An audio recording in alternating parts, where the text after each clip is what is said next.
হ্যাপিনেছ মানে হ্যাপি থকাটো ইম্পৰ্টেণ্ট কথা যিমান টেনশ্যন থাকক যি নাথাকক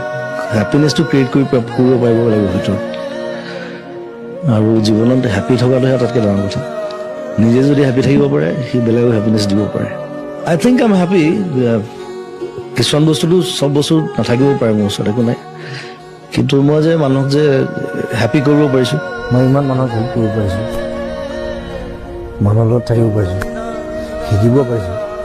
that's why I'm happy when the smiles মোক লগৰ পিছত যে হাঁহি এটা ওলায় I'm very happy ৰৈ আছো শুনাবলে ভাল পাওঁ চেনেহী আকাশে